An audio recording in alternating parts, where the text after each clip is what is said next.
Hello everybody and welcome back to the Games Done Quick Hotfix. This is our celebration of speedruns of games from 2022, and now we have Stranger of Paradise Final Fantasy Origin. Hopefully things go better than our first run. It was fun, but I will kick it over to the runner. I'll let them introduce themselves. Alright, I guess that's me. This is D-Wins here, and I am here to kill chaos. So I'll be running story, casual, any percent on PS5, no DLC. However, I'm going to leave the commentary to my cohort Relic Circuit, which I will pass along to now. Hey everyone, this is Relxer. Thanks for joining today. Yeah, we've got D-Wins running Stranger of Paradise. He's an excellent runner, so I think you guys will be in for a good treat today. I'll try and give as much commentary about the game, gameplay, what's involved with speedrunning as we go. So hopefully it's a good show this afternoon.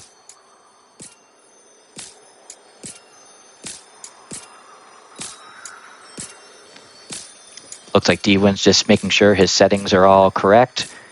And when he's ready, he'll give me his cue for me to count down for the start. Yeah, I am all set here with our timer starting at the difficulty selection. So you can give me the 10 seconds and then I will step away and focus on going fast. All right, let's start in 10, 9, 8, 7, 6, 5, 4, 3, 2, 1, go.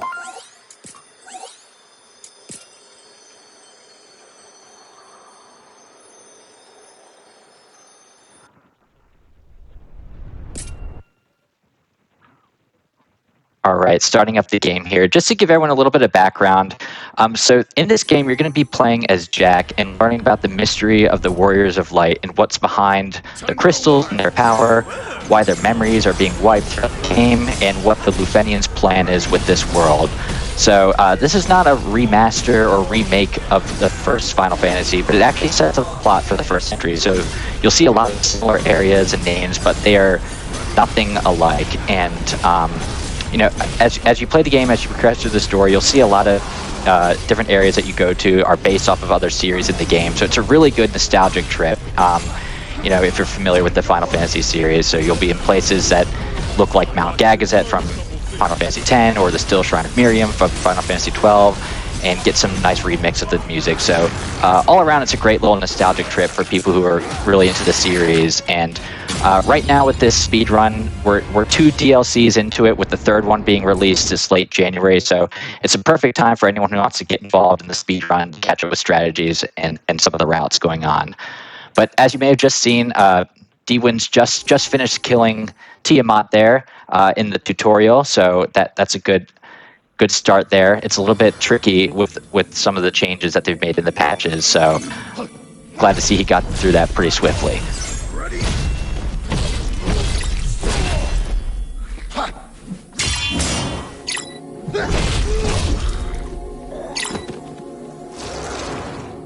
All right, coming up in the first gameplay here, just have to go through a little tutorial to teach you how to play as Jack.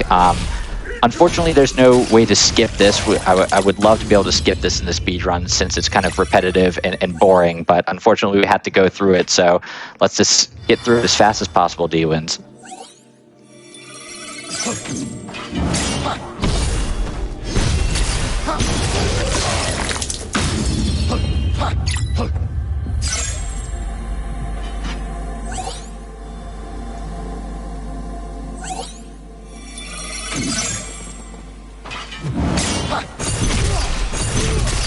While we have a little bit of downtime here, you can see that they're explaining the game mechanics, but I'll go into a little bit more detail just for people who might be unfamiliar with it. But first of all, I just want to say the combat system in this game is top-notch. I just think it's an absolute blast to play in both speedrunning and casual settings. But to go into a little bit more detail, so the basics are you control Jack, and you're able to switch between 2 jobs in real time. And all the classic jobs are pretty much represented, so you can be anything from black mage, white mage, swordsman, thief, etc. And each job has its own unique set of combo abilities and commands that you can learn. So there's so much customization that you can do to make your playthrough just 100% unique. But for the speed run here, you're mainly going to see the Marauder and White Mage jobs because we're going to get access to the axe weapon with Marauder and the completely busted brutal tackle ability that you'll just see just dominate every boss in this game. So that's the main reason that we use that job in Speedrun. And we're also going to be picking up White Mage just because that will give you the haste spell, which will make you run faster and do your actions a lot faster. And then throughout the run, we'll pick up some extra commands just to do a little bit more damage and increase our movement speed as well. But I'll point those out as we get them throughout the run here. And then other couple of things I want to point out really quick just while we're getting into the run. There's some important mechanics with this game. So instead of a traditional like just health that you can deplete from the enemy, their enemies actually have 2 bars that you can deplete to kill them. So they have a health or a break bar.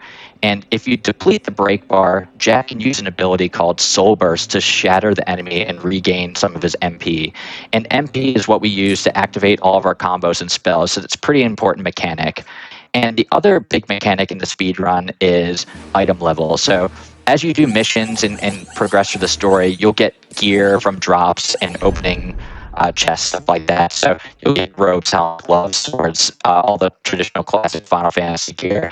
And each of those gear pieces will have an item level attached to it. And this is important because for each mission, if you fall behind in the item level, your average item level of the gear that you have equipped, your damage is going to get gamed a little bit. So what you're going to be able to put out as far as damage is just not going to be what you want it to be. So it's important to hopefully get good drops throughout the run since there's certain parts of the run that you're not getting a lot of equipment. So you can fall behind, and I'll be sure to point that out. And as you can see here in the top right corner, that has a mission level. You start out at level 5, and you'll see that number go up as we progress through the game.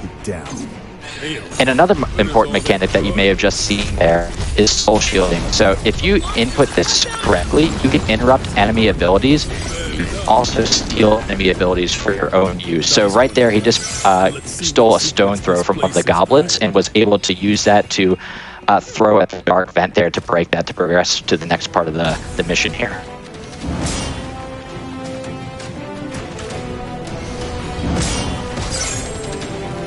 Again, using Soul Shield, picked up a fire from one of these bombs.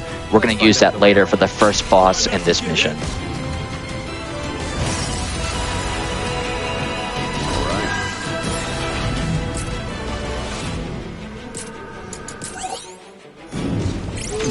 Alright, D-Wins is picking up that first chest, which contains a mace, which is really important because it gives us access to Mage. And we want to level up Mage immediately so we can get to the White Mage. You'll see later when he starts menuing that you can level up certain jobs to get to expert jobs or advanced jobs, stuff like that. And the next job you can get from the Mage tree is a White Mage job. So that's why we want to grab that chest and start leveling up immediately, because we can get to that much quicker.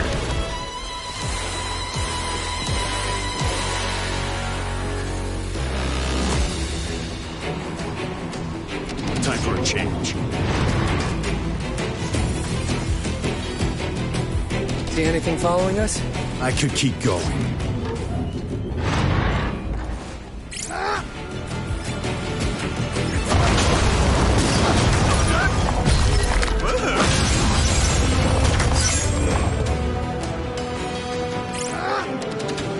Making good use of the soul burst there. You can see under Jack's name in the bottom left corner, those purple bars are how much MP you have. And you see when he does the soul burst here, that's going to go up a lot.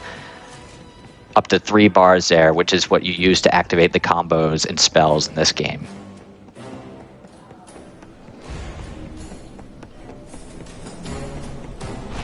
Let's go. This'll be a breeze.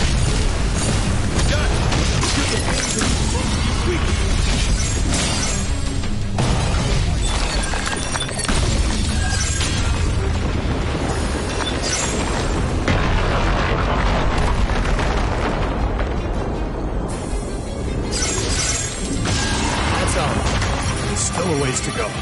Come on. You got it. Time for a change. Finally a break. This'll take us straight to the tower.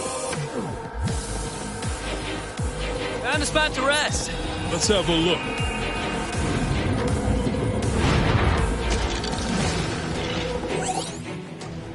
Oh, another important thing I want to point out here coming up, you'll see that he gets an anima shard when he's coming up to the cubes here, which are pretty much the save point in this game.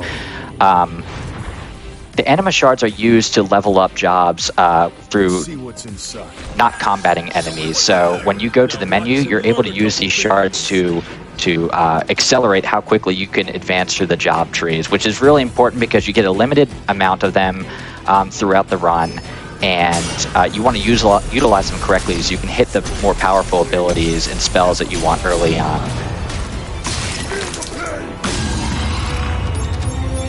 Ewan's going for the early Tomberry route here, which will give you a little bit more experience on those jobs he has equipped right now, and also an extra anima shard, so he can access White Mage a little bit earlier in the run, so it's a good strategy to go a little bit faster in the beginning. No doubt.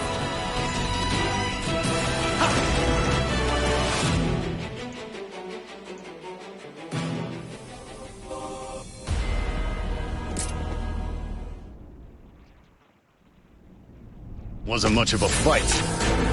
Alright, we are coming up to the first boss of this first mission here. We will be introduced to Chaos Advent. Let's see how he does here.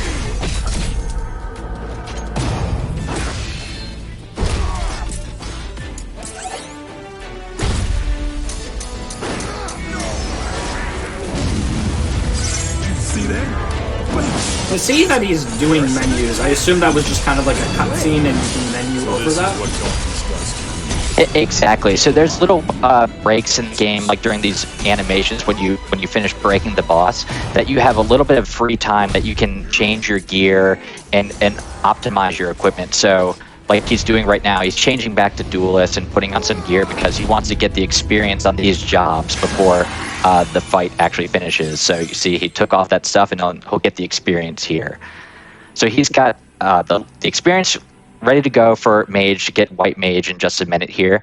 And he's setting himself up with experience on the Duelist and the Pugilist job. That way he can get to the Thief job, which in that job, we want to grab the Flee command because that's going to make us go a little bit faster as well. So I'll also be sure to point that out when he does that menu.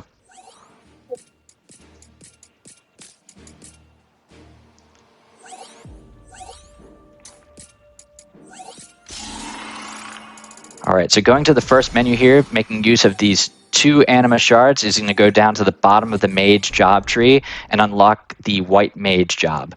And with that, you'll see in the next mission, he's going to be able to run through the level just a little bit faster, which is great for the speed run.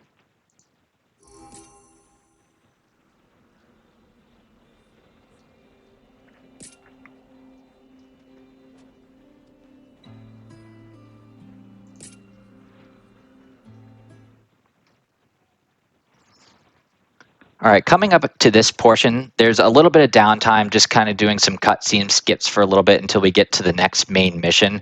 So it might be a good time to plug this game a little bit. For anyone who's really into the Final Fantasy series or action RPGs in general, I would highly recommend to give the speedrun a go. It's really basic to pick up. Like you could kind of just grab the axe and haste and pretty much good to go. But having said that, I feel like it's a really hard game to master. All these little things that you can do add up to a lot of time saves. So it's super rewarding to learn the fights and how to react to everything and see your times improve with your skill. And, with most RPGs, there's definitely some RNG elements, but nothing that can totally kill a run. So it's super fun to learn and enjoy. So I highly recommend giving it a try. Come drop by our Discord if you have any questions. Myself and others are always happy to answer anything about the run or any lore in the game. There's quite a few of us that are pretty active in that Discord still, so definitely feel free to drop by.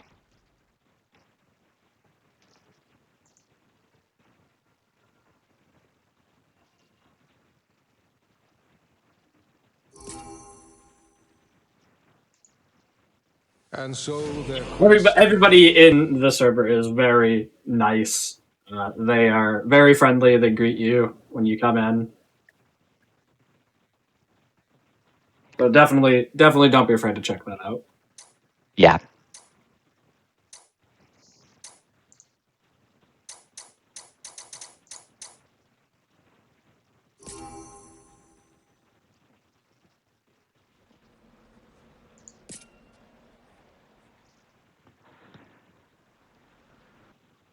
All right. So shortly, we'll see D-Wins heading over to Provoca, which is one of the first areas that you visit as well in the original Final Fantasy. So definitely, like I said, you'll see some similar names and areas as the first game, but this is going to be a totally unique experience and twist on that. So you should be entering shortly, and then we'll see that haste come into play. We've been walking for a while.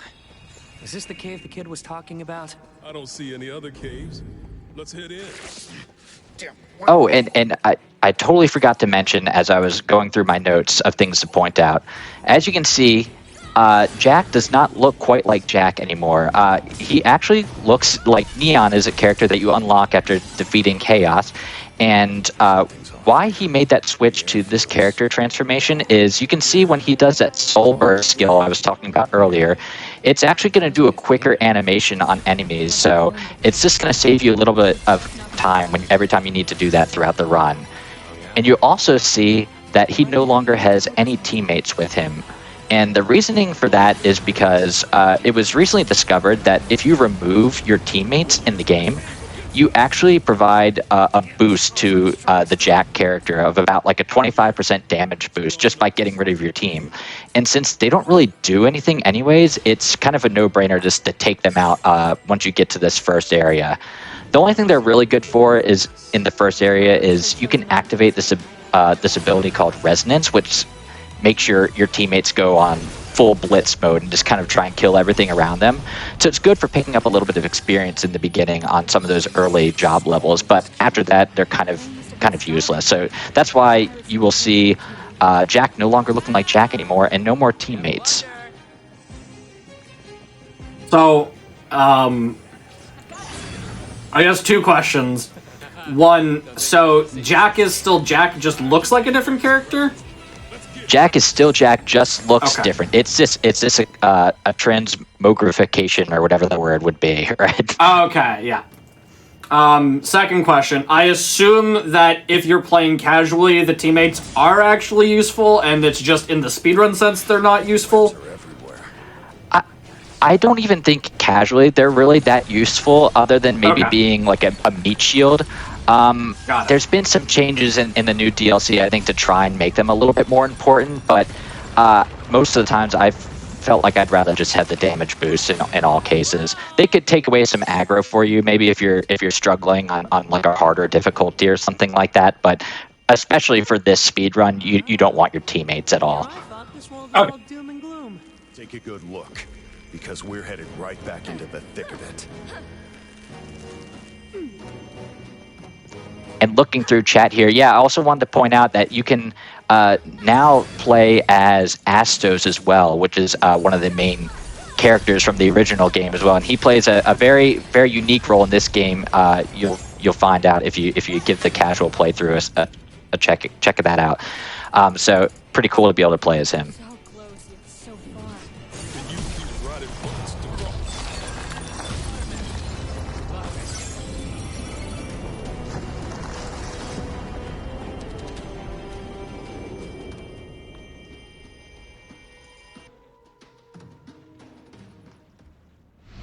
All right. D-Win's doing a great job getting through this mission and coming up to the next boss here, Captain BK. Can give you a little bit of trouble. He has a lot of pirate ads that can start attacking you, and a lot of heavy hitting abilities with that axe that he wields that we're going to steal from him soon. But looks like he's doing a great job soul shielding all of his stuff, getting in a lot of dodges. Nice, he missed one of his unblockable attacks, so that's great. And he's down. Great job, great job.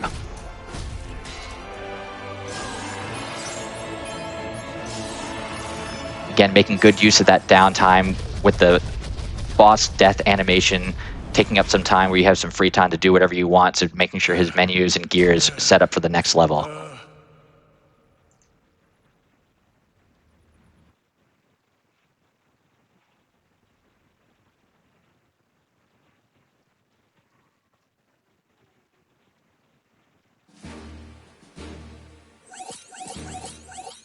Yep, looking through the chat again really quick. It looks like there was a question. This is definitely more of an action take on Final Fantasy. This is nothing like kind of like the traditional games.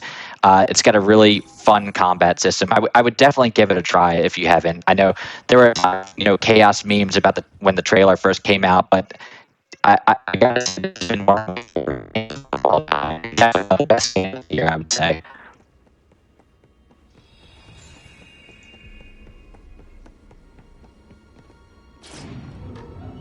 Never seen anything like that before? Castle like this?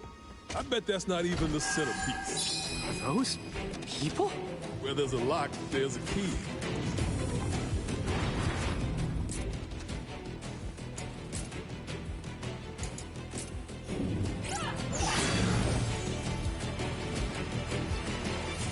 All right, and what we got from that BK fight was he actually drops your first axe that you can get in the game. So starting from this point on, you're going to see stuff dying much quicker. The axe is just totally busted in this route. It allows you to do these abilities that you can charge up, and if you get it to a charged up state, fully charged up state, you're just going to see the damage that it does is just unbelievably strong and just melt these bosses. And when you get further into the job tree of the Marauder, you're going to unlock this brutal tackle ability, which is just even better, and we'll see that coming up shortly. So you just got to level it up a little bit because we just got access to it. Look out! It's aiming at us!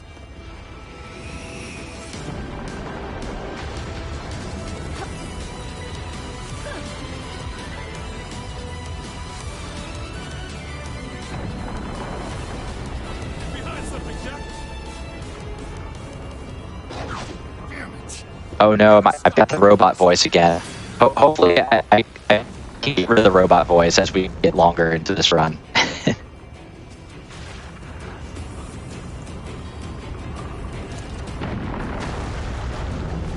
the shots.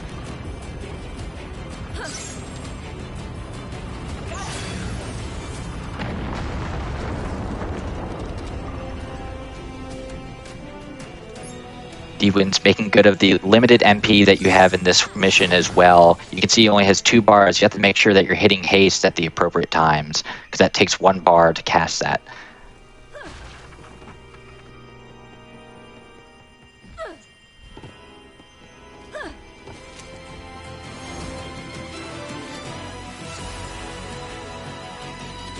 Also in a really good position because he's got 2 Thundaras stocked up. You can see that in the bottom right corner, that purple pink ability. He has 2 Thundara casts.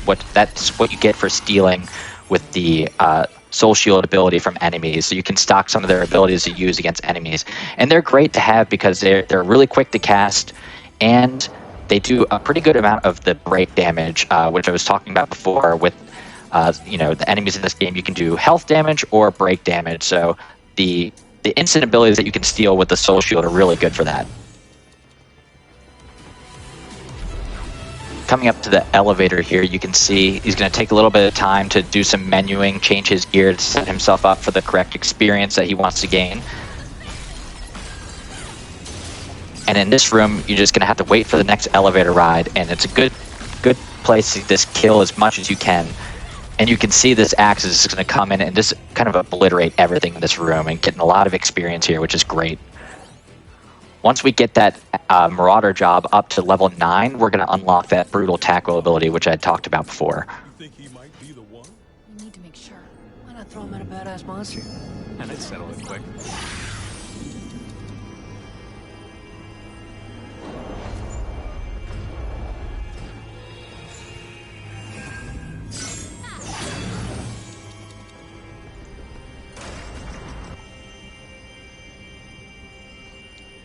All right, coming up to the next boss here, we're going to be fighting the Black Knight. He can be a little bit tricky. He's got some movesets that can be hard to dodge, can be a little bit fast, unblockable skills, stuff like that. So as long as he can time his axe abilities right, he should be able to get through it pretty quickly, which is hopefully he can do. He's a pretty good runner, so I think he can do it.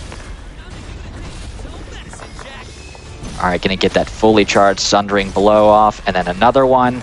And you'll just see that bottom break bar just depleting almost instantly. 2 of them pretty much took it away. and making use of his time here to set up his gear again.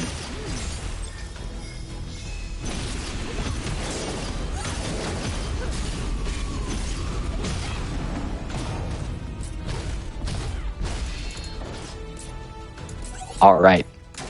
Black Knight has been cleared. Pretty good fight there from D-Wins. Do the weapons and equipment in this game have class restrictions?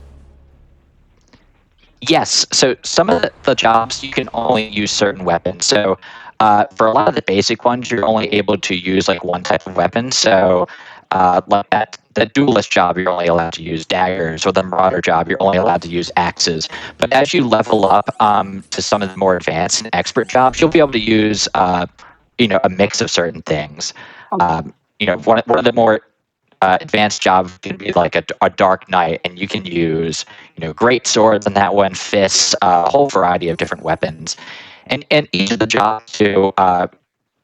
You'll see when like I discussed too, when he was getting that white mage level in the job tree, you can unlock certain commands that do different things. So, and each job has a unique command. So, and you don't have to be on that job to be able to use a command as long as you've unlocked it once. So, it really adds a lot of customization to any casual and speedrun playthrough as well.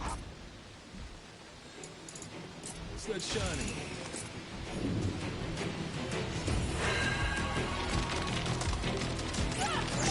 D-Wins make sure he got experience on his That thing changes the weather. pugilist, and then switching back to the white mage here so to make use of his haste spell, Gets warped, corrupted. just to get through all this What is it? running around that needs to be done. Power is fused with the natural world. Becomes a source of darkness. You're full of surprises. It's just something I heard. And what's great about this game, and this area we're in specifically right now, it's titled Referent Wetlands in this game, but this is really Sunbath Waterscape from FF13. And you can hear in the background that it has a little bit of the same music and different twists on it too. So this is just a great game to play for like nostalgia from if you've played all the games in the past. It's just really fun.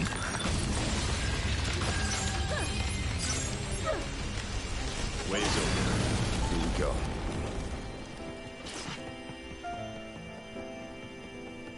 What a view. But there's a weird feeling I can't shake. Of course. You've seen what's in the shadows.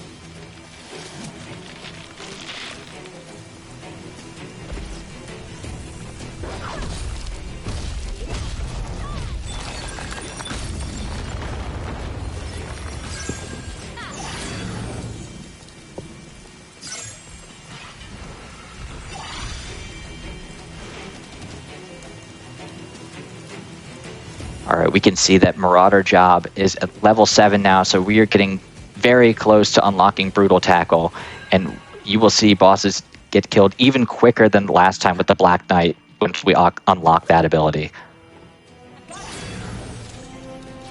All right, he made that safe climb up the rope too, which you can actually run into an enemy there that they can knock you off, and it can lose you some time there, so glad to see he got through that with no errors or no unfortunate RNG.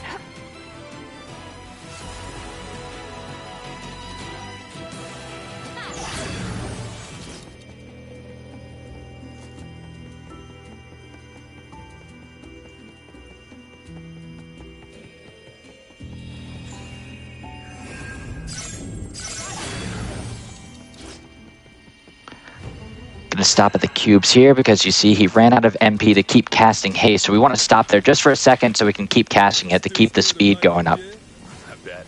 I have a perfectly healthy beer. You go out there, Ash. Then tell me those bolts aren't a hazard. And you'll see here he's going to steal the Death's Lament ability from that enemy. That's a really good one to steal for this boss fight coming up here because it's going to do some good break damage to the boss, and it also has a stun effect with it if you land both of them. So that's a great one to steal in this level. Any chance you could forget that?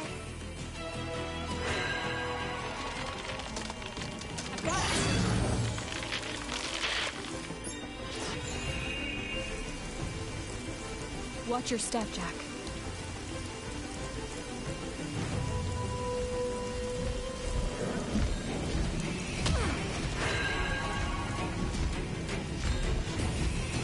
Oh, close one. He almost got knocked off there by the enemy. You can see that can be quite the time loss if you got knocked off there, because then you'll have to run all the way back up. But luckily, he was able to dodge it.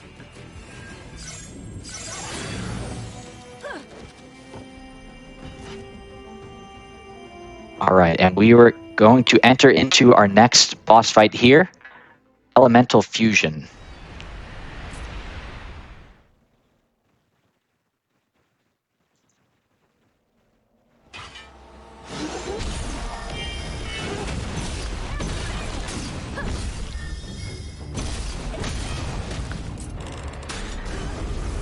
Hitting those two big Sunring blows again, you can see that pretty much just destroys the first phase of this fight.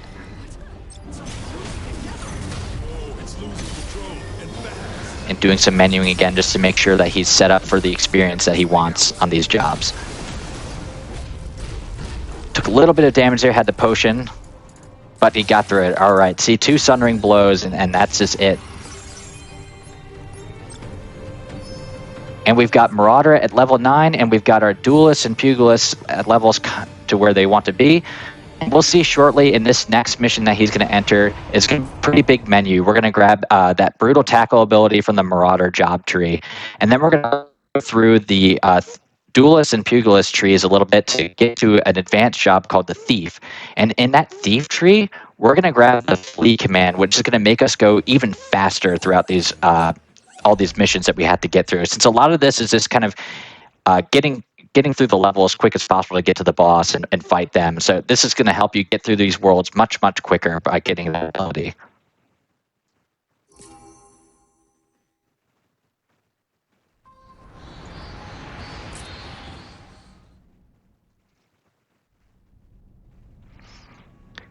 Yes, looking at chat again really quick while we're waiting to enter the next area.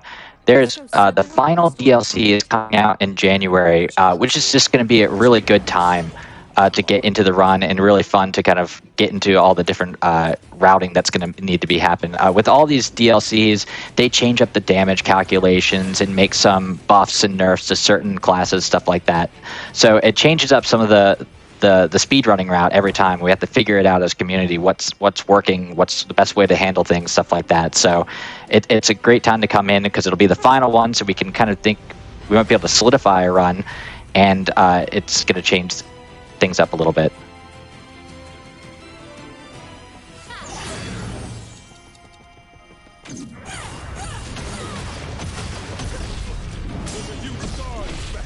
All right, coming up to one of the required fights here. The Ogre, almost got caught by that attack, but he was able to dodge it just in time with a Soul Shield. Great play. And he gets a Soul Burst in. And 2 Anima Shard drops, which is good. You can get 1 or 2 here. So getting an extra one just gives you a little bit more experience that you can put on some of these jobs when you go into the menu. So he's going to be going in here, and this is a big menu that I talked about. He's going to have to unlock this Brutal Tackle ability and then level up these other 2 jobs to get to the Thief job and get that Flee command. And then you'll see us go through these worlds ridiculously fast with Haste and Flee on. It's an expensive combo. We got to use 2 MP bars, but as long as you're familiar with the layout of the worlds and where to grab cubes and how to manage your MP, you should be pretty good.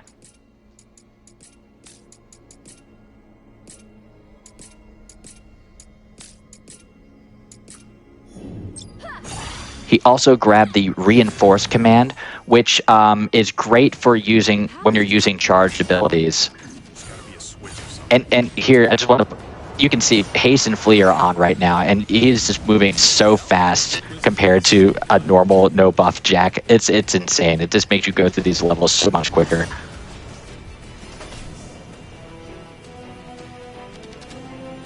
Soul shielding some of these enemy abilities, so he's going to stock up on those fires, which will be good to kill some of these dark vents that you need to get through to progress through the world a little bit more. This is a tricky area. There's a lot of invisible stairs that you can go up and down that make it a little bit faster to get to the area, but you have to know where they are. So it's one of those things that you'll definitely have to watch a run to figure out the fastest pathing to get through it.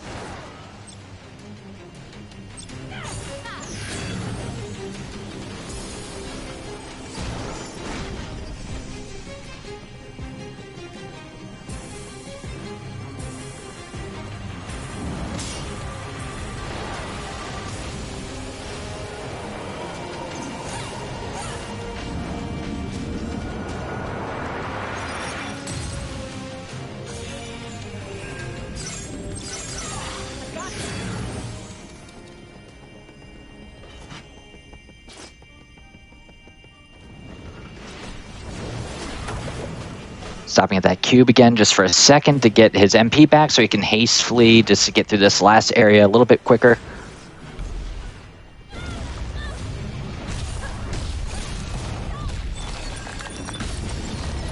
Oh, got tagged by that ogre a little bit. No problem, but...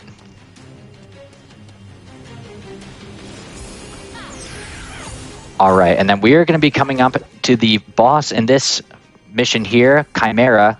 Can give you a little bit of trouble because it can open up flying up in the air or not flying, so you have to adjust your strategy a little bit. But the second phase, you'll definitely get to see that brutal tackle come in and just obliterate Chimera. So let's see what kind of opening we get. Alright, we got the fly, so we got to do a little bit of dodging here. Wait for him to land. There we go. And then here comes a brutal tackle. Oh, missed a little bit, but still got a lot of damage in.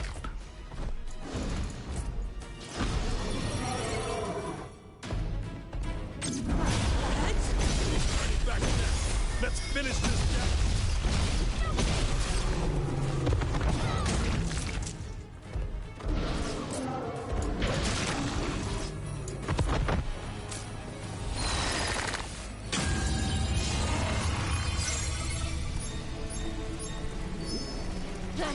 Alright, coming out phase 2, they're already on the ground, so we can go right into a brutal tackle. From the backside is going to get that crit damage in. Look at that, just completely killed in one shot. It's just such a strong ability.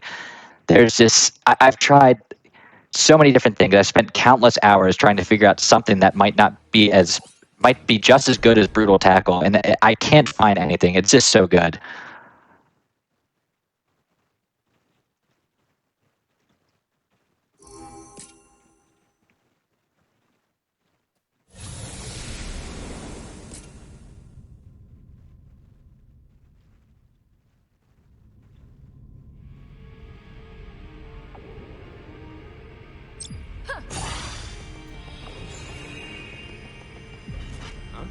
Are those clouds?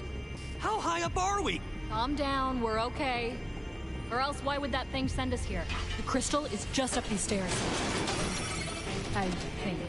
You think or you hope? Both. Alright, we are coming into the Flying Fortress next. And here we will run into our first Crystal Defender. We fought Tiamat in the beginning as part of the tutorial, but we will fight her again here to get to the Wind Crystal. And then we will have a decision to choose which way we want to go. If we want to go to the Earth path first, or if we want to do the Fire path first. So with all the new DLC and damage changes that have been made, there was kind of just some decision. It was kind of open to, player's choice which path we want to go down. But I think the decision now is that we want to take the Earth path first, just because of the way the damage is and your MP stacks through certain levels and which abilities you can get certain times. So there's definitely a clear path I think we want to take now.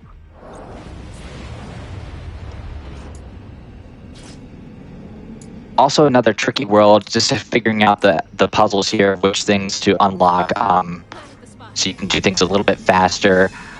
And there's a certain part in this area a little bit later that you can get knocked off, and then you'll have to take elevator rides again. It can be a huge time loss, but I'm sure D-Wins will be able to manage to avoid that.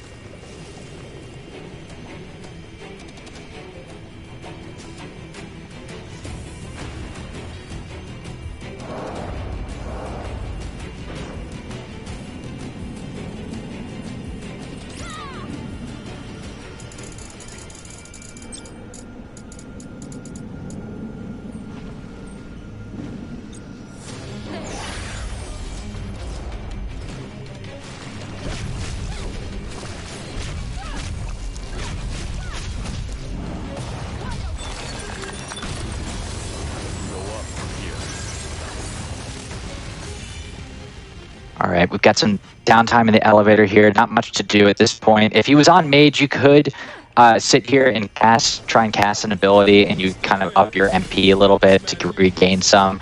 It's part of like their static ability they have as Mage, but nope, it's not really that important. Getting to this next dark vent.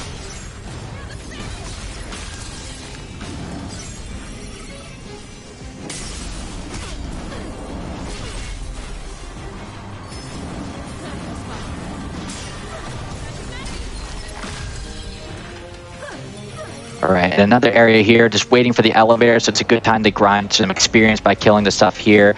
These ogres actually drop anima shards too, so they're important to kill. Give you a shard there for experience. And then trying to kill as much as possible too here, soul burst as much as possible, to get that MP as high as possible.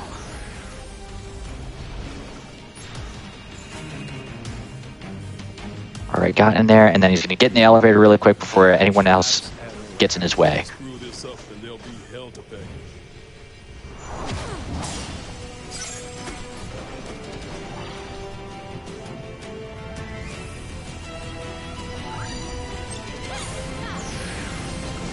All right, we are coming towards the top of this level here, and this area is very tricky.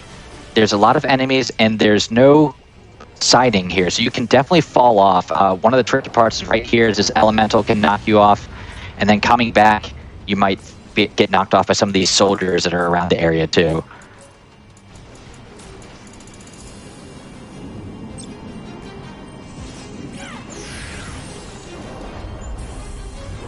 All right, good. Was able to dodge that, so didn't have to go and re-ride some elevators. We're going to go right to the top. He's in a good position. He's got a good amount of MP stocked up, so he's going to be able to hit all of his haste and his damage boost while still being able to perform a brutal tackle on the next boss here coming up.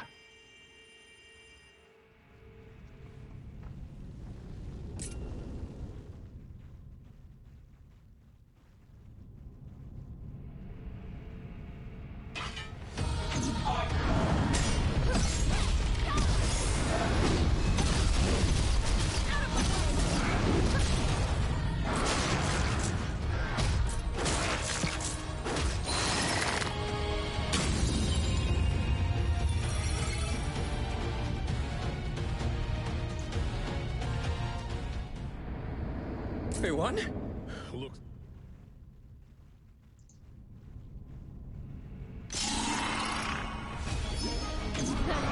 Now we're talking. I don't want this fight to end too quick. Me neither. This time, let's make sure to stay.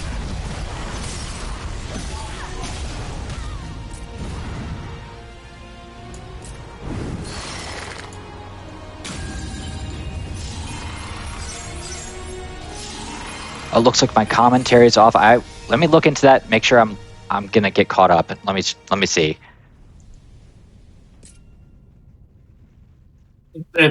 We probably just have a small delay on our end. It's not a big deal.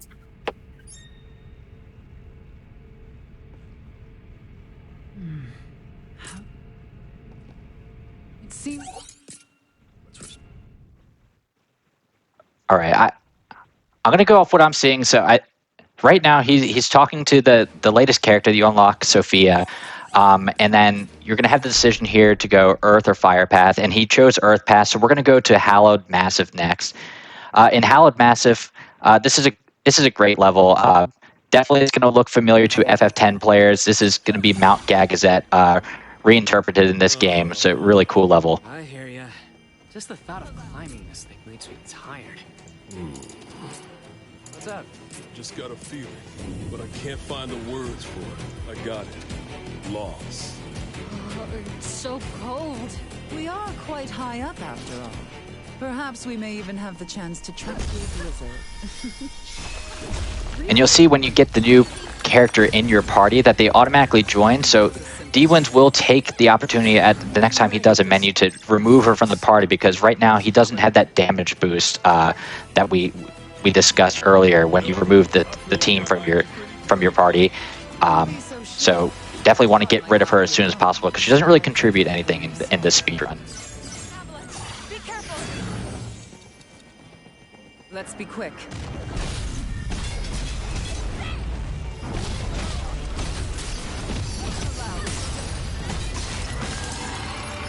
All right, here is another area. We're gonna have to wait for this avalanche to come down so we can progress in the next part.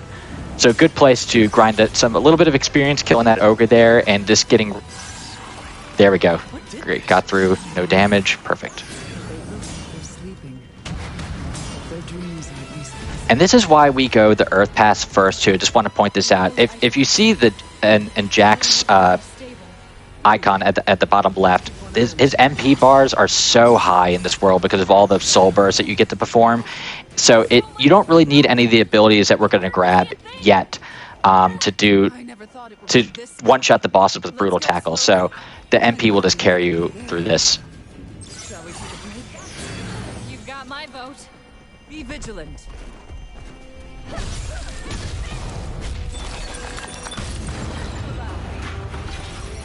I'm so over climbing. So? Okay, looks like I'm up to date now, checking chat, so that's good. I do love Sophia, I will say. She's great, but not for the speedrun. That is a contentious roadblock. Ash, any remnants of this? The same yeah. My casual playthrough, I actually use Ash and Sophia in my party.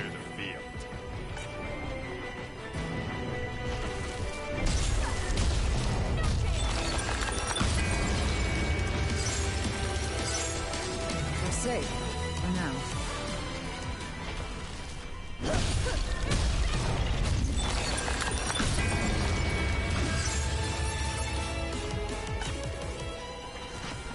But going into more into about having the MP here for these boss fights. So what we're going to come up here is to Dragon Zombie. You're going to be able to haste, reinforce, and do a Lightbringer ability, plus the Brutal Tackle, which is a 6 MP combo, but we have it because of the way the soul bursting works in this level.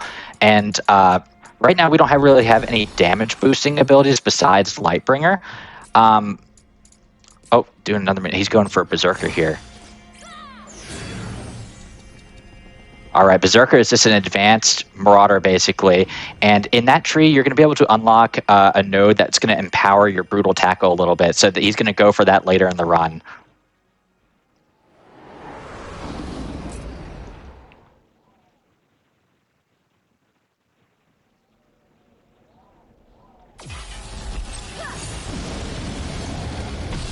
Its body is decaying. Look, fading sludge.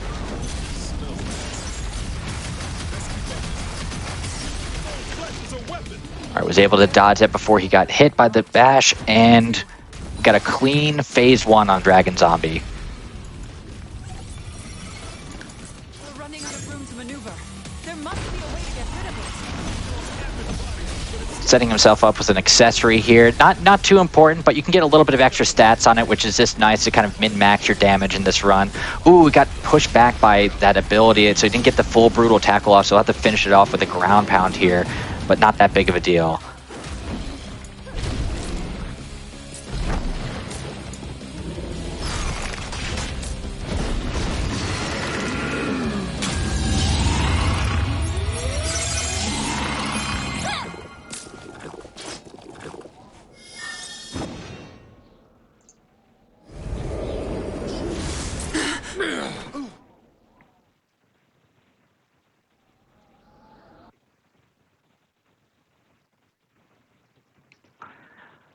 All right, the next area that we are coming up to is going to be Cavern of Earth.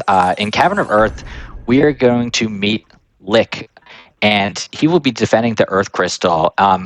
And for those familiar with FF12, this is designed off of the Still Shrine of Miriam, which is one of my favorite areas in that game. So I love getting to this area. It's just a lot of fun. Somewhere, right? Yeah, though it's covered in darkness. Something smells rotten. It does. Let's move.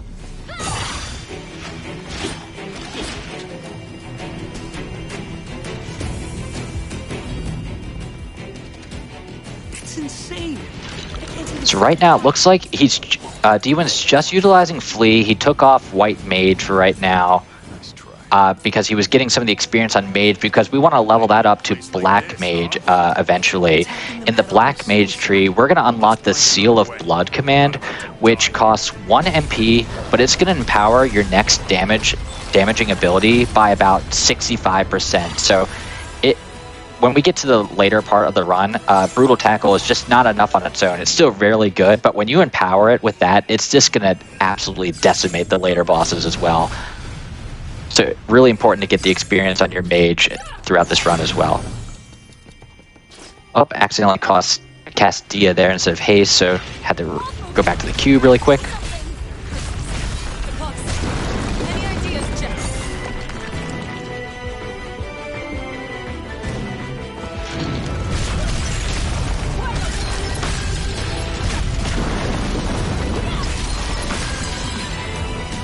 That was a close one. Making short work of these mini demon walls with the mace there from White Mage and getting some MP from soul bursting the skeletons. You want to try and set yourself up here for 5 MP pars going into Lick, so you can do the full combo to kill him.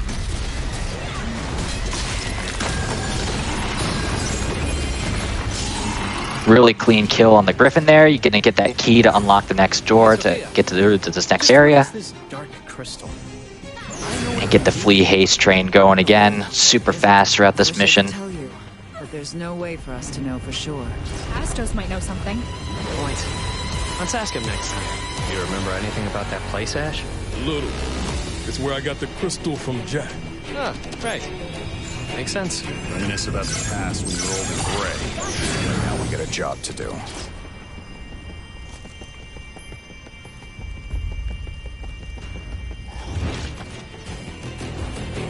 Hey, Jack. Alright, avoiding all the little traps here. You can get poked by some weapons coming out of the walls or hit by some fire spells if you step on traps, so avoiding all those. Or someone else. I hate that feeling. These crystals protect us from that, and that's all that matters to me. Ain't gonna touch the cubes here. He's got the right MP, and it's as you can see too in the top right, really quick. Every time he opens up the menu, this is mission level 50. I think his gear was in the high 40s, so he's still within that item level requirement where he's not going to get damage reduction from not being there. That's going to be coming up soon, where that might be an issue in some of these future missions. But for the first part of the game, it's pretty easy to stay up to par with the average item level into these missions. Lick can be a little tricky here, so let's see how clean of a fight he gets. He can teleport around the world. He's gonna run up to him, do a brutal tackle right away. Oh, he got it off all clean. Perfect, perfect. Oh, he did disappear right at the end really quick. All right, not too much of a time loss, but he's able to soul burst phase 1. That's pretty clean phase 1. All right, phase 2, gonna pretty much do the same thing. He's gonna have to soul block that.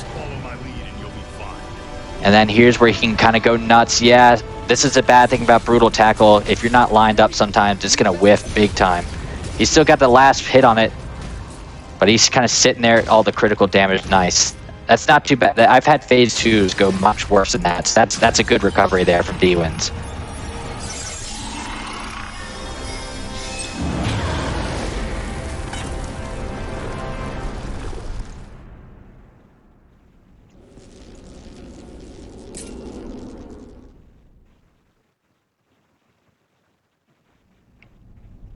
Checking out chat. Like, is it Lick or is it Lich? I always say Lick.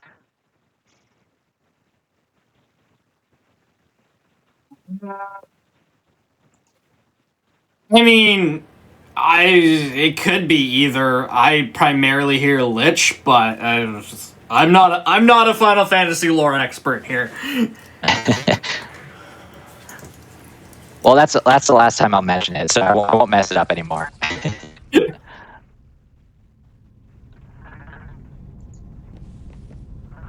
All right, and then going into the next part here, and this is why we go the Earth Path first. So that's the first part of the Earth Path. You do that Hallowed Massive mission, and then you do the Cavern of Earth to fight Lich.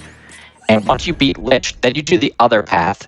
So you're going to go to Wicked Arbor here next, but you'll see the mission level for this is like in the low 40s, mid 40s, where we just finished a mission level at the 50s. So your gear going into this level is really high.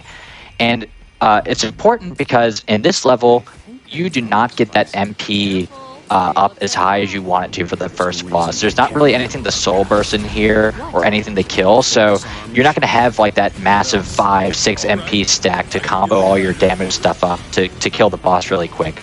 So it's good to kind of get your item level higher to kind of make up for that difference.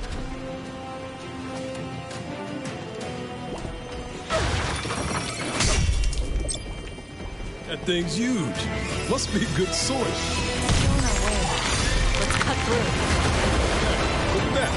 Nothing too difficult in this area. You gotta kill these little flower things, kind of open the gates. Some of the enemies can interrupt you, but nothing too big of a time loss.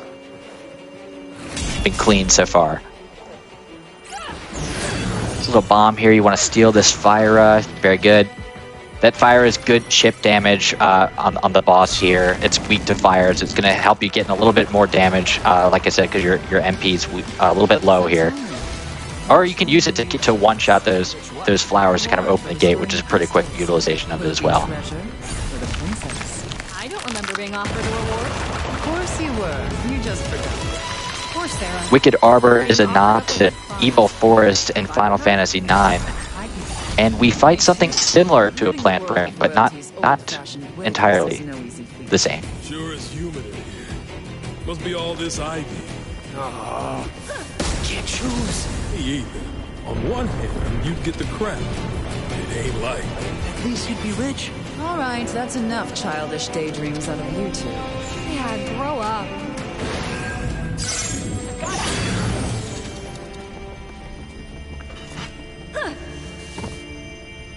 All right, see, going into this boss fight here, like I said, see, only 2 MP bars to utilize, which is not much. So we use one to get haste, just to get your action and speed a little bit faster.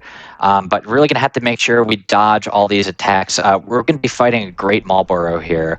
And there's a lot of abilities that you want to avoid from him. He does a bad breath, and then snare, some abilities that called tongue tie that can pick you up and move you out of the way. But he looks like oh nice, he got the full brutal tackle on the first one. That's clean, that's really clean. Item level playing a big role in this fight. You get the soul burst, you'll have enough to do another brutal tackle. Super clean fight there from D-Wins.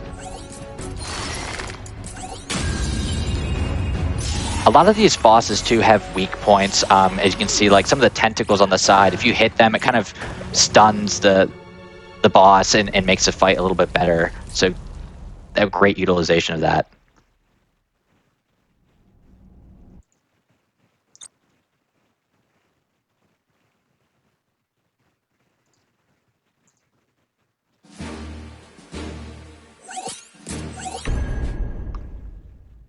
All right, coming up to the end of the fire path here, we are going to Mount Golg, and this mission is going to look really familiar to Fire Cavern from FF8. I know FF8 has a very separated people who love it, people who hate it. I am one of those people who love it, so let's get some love for it in the chat if we can. Impressive door. Guess we go through there. Not until we find a way past this lava. That's weird. I'd expect it to be hot, but it's actually pretty nice. That's because the fire crystal's covered in darkness. There must be a fiend. Careful of the gas. Don't put too much in. Wind will rid us of this mess. Damn this lava. There's gotta be a way across. Let's find it. All right, checking out the chat again. Sorry again for the robot voice. That might be on my end. Definitely apologize for that. Maybe it adds a unique twist to the run. It can be kind of fun. Indeed. Not just that.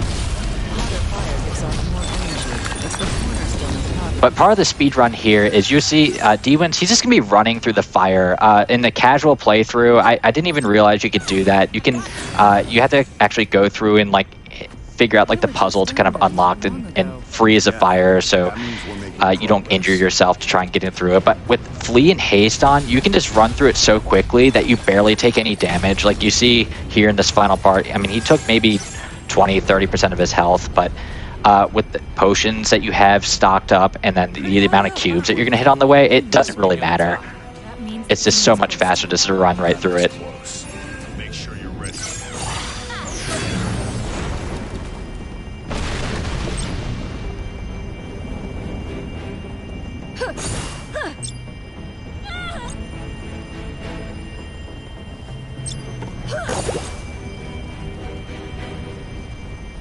Oh, a little mistake falling into the final arena. Had to reset, but not too big of a deal.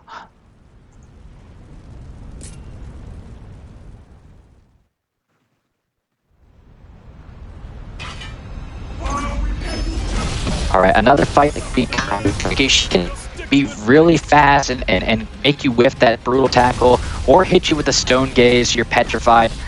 Nothing you can do there. Just have to sit there and eat it. But pretty much clean fight. Gonna get his mage on, so he can get the experience on the mage. Get to that black mage I was talking about before. All right, nothing to. That was a clean phase 2. Nothing happened there. Great.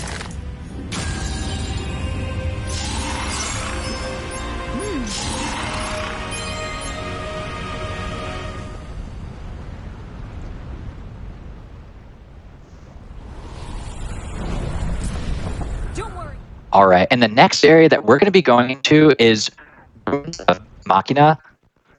And from this point on, this is where the item level of your gear can cause a little bit of trouble. From here, in the next about like 3 or 4 missions, there's not a terrible amount of drops that you get. So you can really easily fall behind in your item level, and you're going to see that your damage is not going to do what you want it to do. And it's going to be a little bit of time loss on all these boss fights, stuff like that. So hopefully D-Wins can have some good RNG today and get the right items that he needs. What's really important is that he needs a good axe drop, because to use that brutal tackle ability, you have to have an axe equipped. So you need good axe drops throughout the run to keep your item level high. So you can see here, mission is 62. His item level is 51 right now. As long as he's above 10, then he is going to be within that range, and within 10 levels of 61. So he needs to be a little bit higher.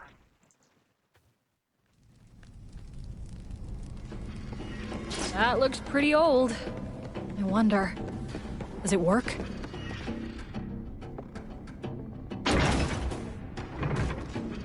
Looks like things are finally in motion. Yeah, D-Win's hitting Ruins of Machina here at just over an hour pace. It's a pretty good time. He's on a pretty good time here. I'm not sure if what his PB is at this moment, but he's definitely looking to be on sub 2 pace, that's for sure.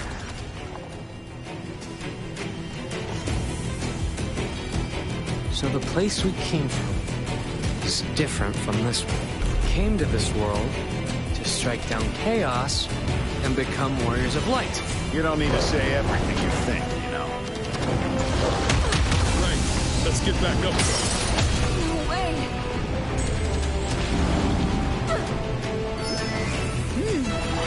Ooh, getting hit by that elemental, a little bit of a delay there. Nothing too much to worry about. Let's silence this thing.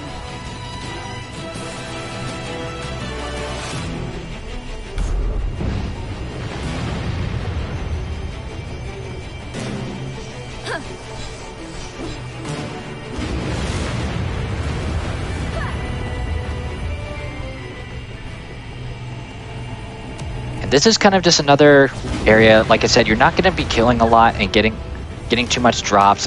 You got to have good MP management, knowing when to hit your flee and haste at the right time here. A little bit of downtime in elevators to recover if needed. There's a field full of it. And a weird. Just checking his gear, making sure he's all set up correctly. Nothing else.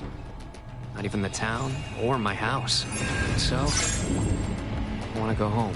And his Berserker is at level 9, which is important because he's going to be able to unlock an empowered Brutal Tackle in that tree at level 9. So once he goes into the next menu, I believe that's what he's going to go for.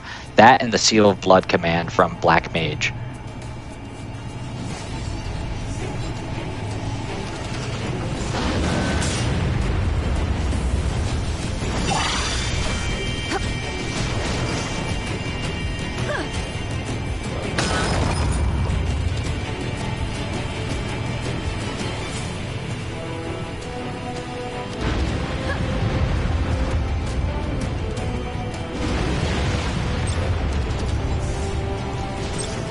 Let me look into that turning off hardware acceleration.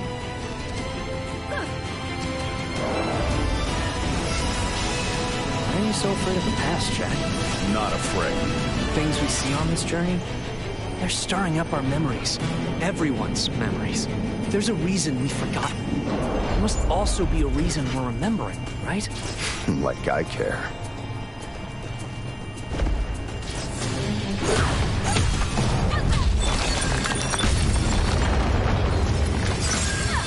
Hey, so aside from becoming warriors of light, I feel like we had a greater purpose. Do you two remember anything? I remember being from here and getting the crystal. I know I don't want to lose to anyone else. I know I have to live and... No. All right, D1's coming up here. You're gonna have a laser being fired at you pretty much the entire time. You have to time it right so you can skip through it. Looks like he's gonna be able to get through it. You need, oh, got tagged by a little bit. Not too big of a loss there. That was pretty clean. Yeah, with haste and flee activated, you can just run through that. Otherwise, it's really near impossible to get through. Coming up here, a couple of drops from that enemy. Jack. Save it. There's a fight up ahead. Get his item level caught up. We have to focus on what's in front of us before we can think about the things behind us. Completely single-minded, huh?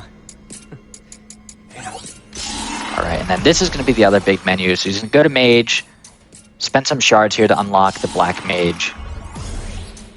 And he's going to go for that Seal Command ability. Or Seal Blood, I'm sorry. And then use the rest of the shards on this Berserker. Gonna grab some stuff in here to increase damage and affinity a little bit.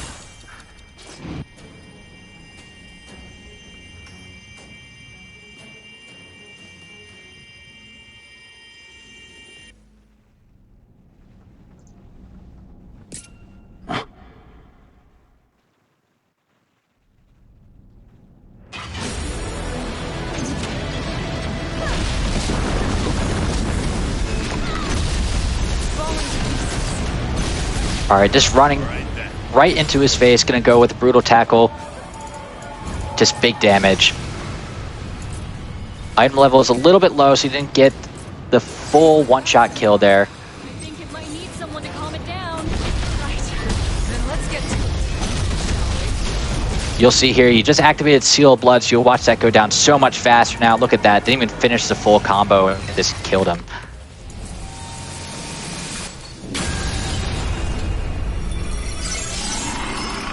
That is the spot.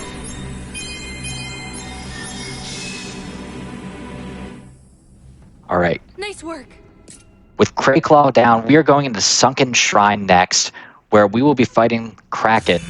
And on the way to Kraken, this is a notoriously difficult mission. There's some skippable fights that we have to do to unlock some stuff, and they can be very problematic if you miss some of your abilities on them.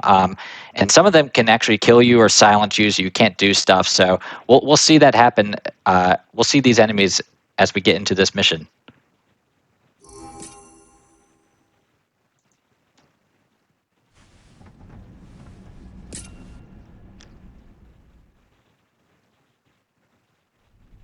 This area is modeled after the underwater reactor from FF7. Looks like we're in the ocean now. I should have guessed. Definitely no shortage of love for FF7, I think, though. This mark here. Assume not. Yeah, that one's pretty classic. I don't think there's too much hate for FF7.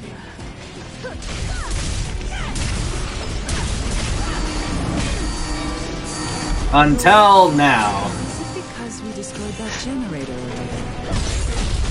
Anyway, it's open. Let's go. See a question in the chat about summing up the game. This is not a remake of the original. This is actually completely different from the original. It's more of like it actually sets up the plot for the original. So you'll see like a lot of similar areas and names in this game, but they are nothing alike. This is an action RPG, and the first one is very turn-based. So they are completely different in almost every single way, besides some names and familiarities.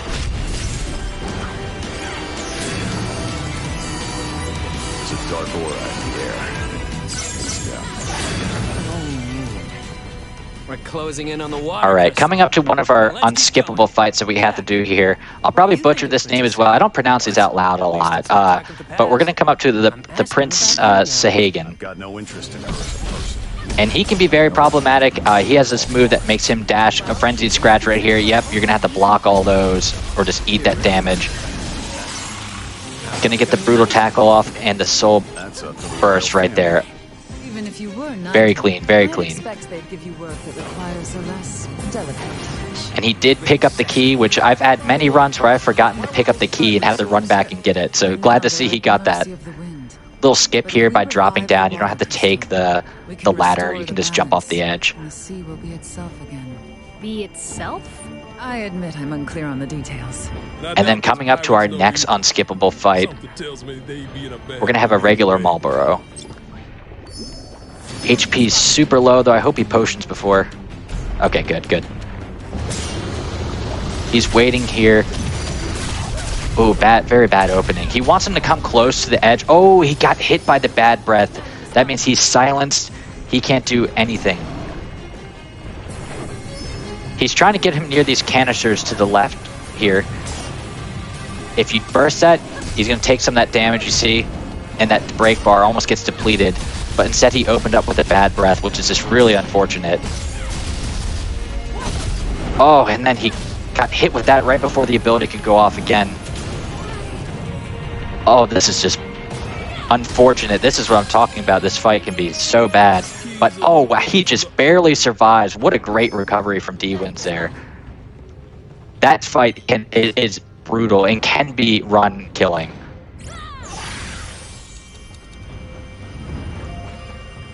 Very glad to see he made that out alive. That was a great recovery.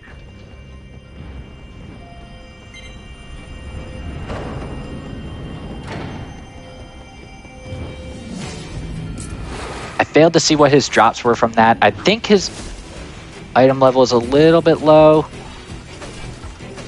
but not too low. I don't think it should be that big of a problem here.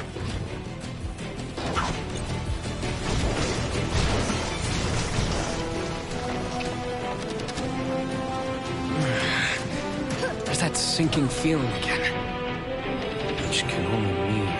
Yeah, the fight deep. Long last. Stop dragging your feet, Jed. What?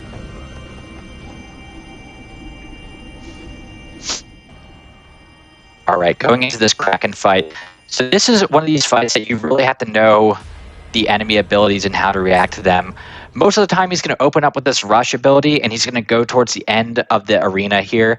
And if he does that, you can hit one of these electrical like canisters, and it's going to do break damage and stun him. Oh, he opened up with something else, so it's no problem. You just have to run up to him. And I think he'll be able to get a brutal tackle off here. Oh, just nice. He got tagged with that last bit of it. Perfect.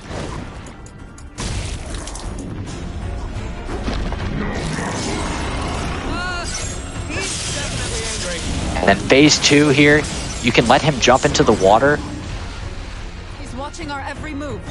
And he's going to get hit by this electricity that he just popped. Oh, a little bit of an off timing with it, no problem. He missed the timing on it a little bit. Usually if you hit that while he's in the water, it's going to pretty much instantly break him, but that's okay. Quick recovery with the brutal tackle there. Not too bad of a phase 2.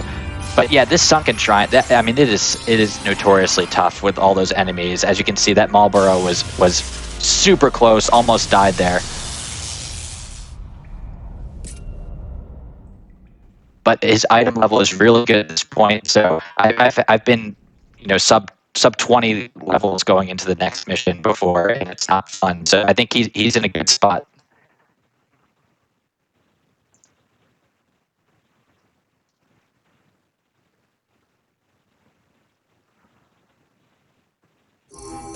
Yeah, Marlboros are just as annoying in this game as they are in every entry in the series, I think.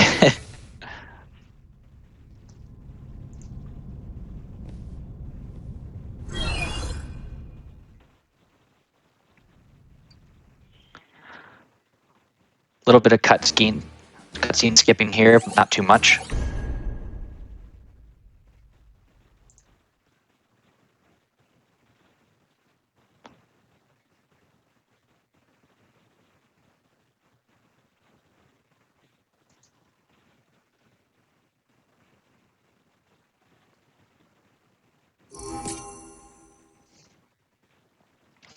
All right, we are going back to Cornelia for a little bit, and we are going to be revisited by Captain BK again. And this is another tough fight coming up because there is nothing to do in this mission besides just kind of run to the boss.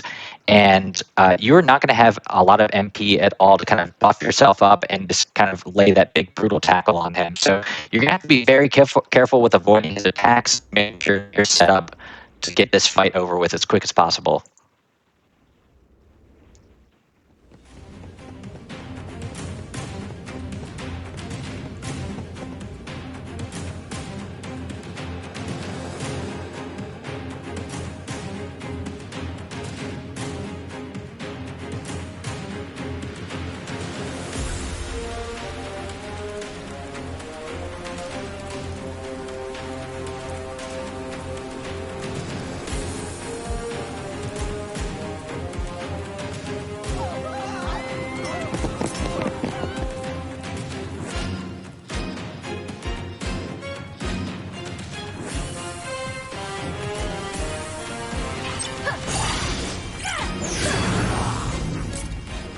All right, like I mentioned, so pretty much going to hit your haste flea here, make sure his gear is up to date, and then just kind of run to the edge of this world here, and we're going to be right into the final boss fight of this mission. I doubt we can expect a thank you.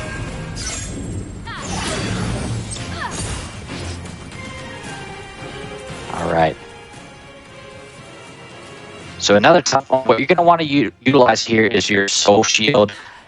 To try and get your MP back up as much as possible. So you see he buffed himself up with haste and seal blood. So he has no MP to perform a brutal tackle. So he's got to make sure that gets his MP up to 2, and he doesn't get broken so he loses his buffs. So soul shield almost getting 1 back there, back to 2. Had to stop so he didn't get grabbed there by BK, but not too big of a deal. Nice, that is a pretty clean BK too. You can't ask for a much better fight than that. That was great. That hit the spot.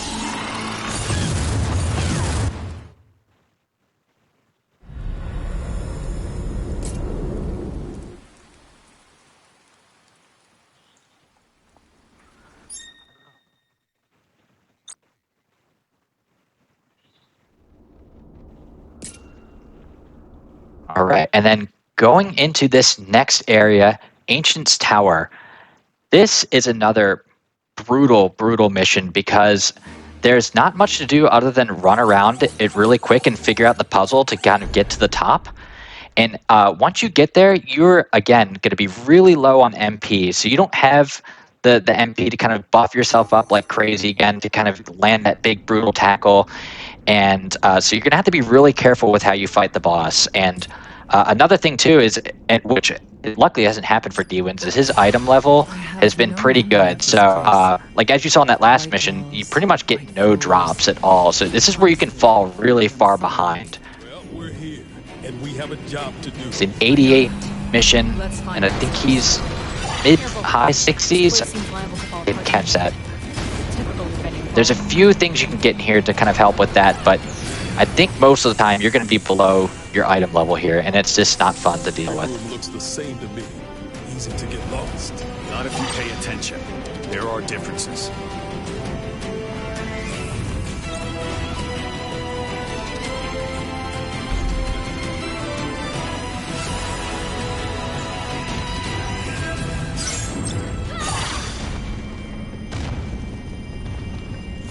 Yeah, mid-65 item level with a mission level of 88. So there's a lot of catching up to do because there's just not much you can get between these past couple of missions. But as he's running around, there's not much to commentate on for a little bit. So if there's any questions about the run or about the gameplay in general, feel free to ask them in chat. I'll be happy to answer anything. By the great kingdom of Cornelia, through some sorcery or science, it soon overshadowed its neighbor. It prospered, thanks to strange devices that served without question, and fearsome instruments of war. Conflict broke out between the nations, and continued seemingly without end. I never finished my story about the Lufenians. There's not much. I guess I'll ask a question. How easy is it to get into the speedrun? I think this is a pretty easy speedrun to pick up. Most, like, because you'll see on like most of these boss fights so far, you're really kind of just buffing yourself up, and then you're trying to land that brutal tackle. So like, just having those kind of things, of that mindset of like, I just get an axe, get brutal tackle, and try and get the haste ability as quick as possible, you can get a pretty good time. It's where you kind of get into the better times when you have to figure out how all these fights can go and what's the best way to react to everything. But I think it's a really great speedrun to get into. You know, there's not too much RNG in it or any weird skips that you have to learn that take time. It's pretty much, you can kind of just pick it up and go, I'd say.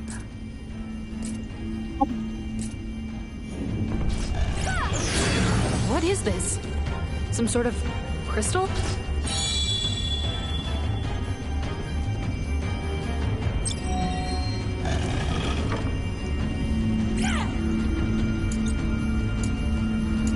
Alright, almost, he's unlocked 2 crystals. There's 3 crystals in here that you need to unlock before you can get to the top. Just takes some time to get there. So we're almost done kind of running through this world, and then we're going to get to the final boss in this mission. Is going to be Iron Giant, and he is very, very difficult to fight against. His movesets are incredibly powerful. They can break you instantly. So if he does break you, you're gonna lose all the buffs that you put on ahead of time, and you just don't have the MP to kind of buff yourself back up again. So it's a notoriously difficult fight and pain point in the run as well. Oh, took a little bit of damage from that ogre, no big deal.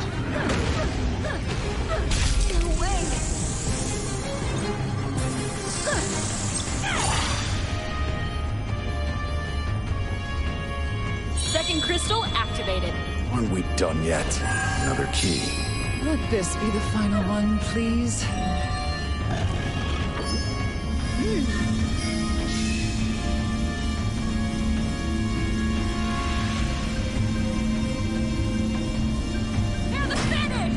Alright, I am not an Agent Smith escaping from the Matrix, but that would be pretty cool.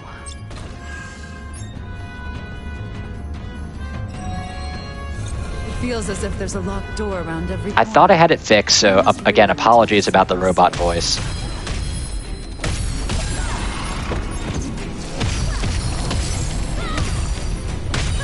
This little elemental here before you break this dark vent can be problematic. Taking the safe route, getting him out of the way instead of interrupting his ability here. Let's investigate. Alright, and that's the last crystal that he needed to activate here, so he's going to be taking that elevator ride back, trying to get any MP he can from those pots, or any drops that he can find coming out of them.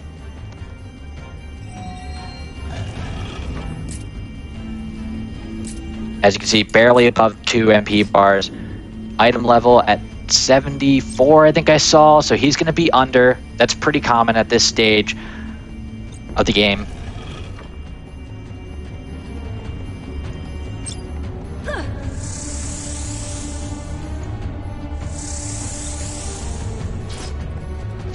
My instincts are telling me we'll find Astos behind this door. Right. All I know is there's a powerful... I've had countless good runs die here because I just didn't have the item requirements and just had bad Iron Giant fights. So, wishing him all the luck going into this fight. I think he can do it. D-Win's a great runner.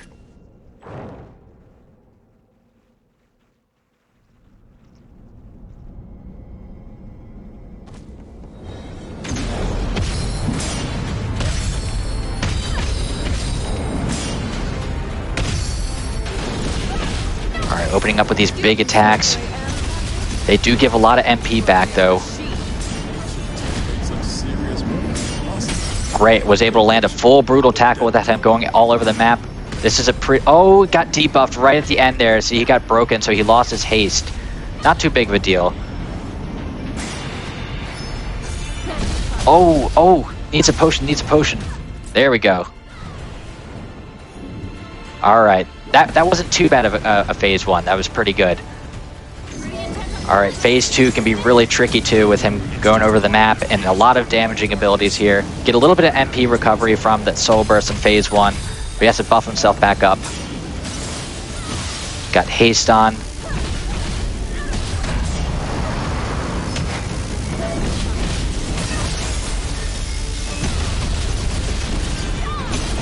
Just relentless attacks from Iron Giant here. Oh, and a great brutal tackle. Nice, that was a great phase 2.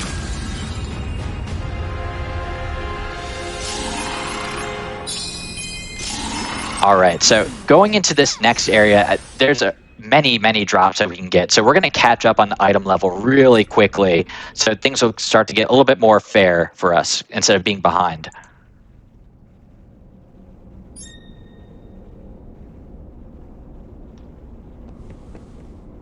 Looking at chat, I was thinking about getting this game. I would definitely give this game a try. It is so much fun to play casually and in a speedrunning sense. There's just so many different ways that you can play the game casually too. If you're more of like a magic-oriented build, or if you want to use more of a physical build, or a mix of both, it's just a ton of fun. There's so many different ways to play the game.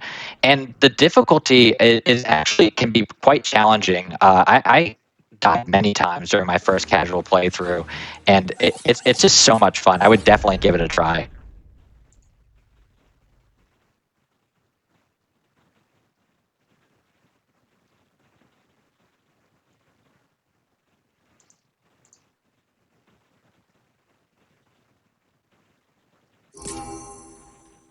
And also, the final DLC is coming out in late January too, so it's just going to be a ton of fun to experiment with endgame builds and see what that changes in the current speedrunning route. Definitely check it out. All right, for the FF15 fans, we are in Vigilia Court. This is paying homage to the Crown City, Insomnia. Estos was looking pretty rough. Not just monster beat me up rough. This is definitely a tricky area too. There's a lot of stuff that you have to go and unlock these little power generators to open up the elevators and stuff like that. And all of them are pretty much guarded by like hordes of monsters, you can see. And you can just get broken and beaten down so quickly if you just get caught at the wrong moment. It can. I've died here quite a few times too, just trying to get into the next areas. In other words, you'll be forced to do your favorite thing. Reminisce. Well, it was nice knowing you, Jack. Shut up. See, he's starting out at item level 78, but I think that'll go up really quick as we get towards the end. There's so much stuff that drops here. What are we even doing here? Killing all the monsters. Duh. We do this for Astos, and he gives us the info we want. What info is that? I get the feeling he knows lots of stuff. Cool affairs. History. I haven't seen too many chaos jokes yet. I've been going in and out of the chat, but feel free to throw the chaos jokes out there if you want. Dead end? But I think there's a way. I get this thing fine. All right, another notoriously difficult part to get through if they catch you at the wrong time. Super clean, that was good. You can just get interrupted there by that elemental so many times, or grabbed by these bats, that it just can waste so much time. But he got through there with one shot, which is great. Or light and dark. Trucking Who along. cares, right? Wrong. All of that's just background noise. All I care about is... Finding something to replace that purpose you lost. So Lufenia sends its refuse here to generate yet more darkness. And make the stuff. I have the feeling I wouldn't understand, even if someone explained it to me.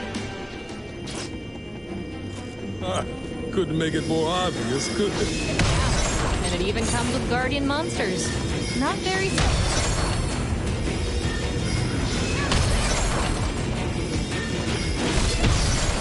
There. Yeah, this is a recent discovery in the run too. I found out it was with a fully charged, when you're on your white mage here, if you can charge up the regular attack 3 times, similar to what we do with the axe, but that charged up mace ability will instantly kill those power generators, so it makes it really quick to get through. Darkness is still out there. Growing stronger. Jed's right for once. Jack, it's fine if you're rattled. Just stay on point. Remember, we got you. A lot of elevator time in here too, just to make sure that your gear and commands are set up properly. And yeah, I think I just saw really quick. Item level now is at 92. I think he started at 78. Like I said, there's just so much equipment that drops here that it's really easy to catch up at this part.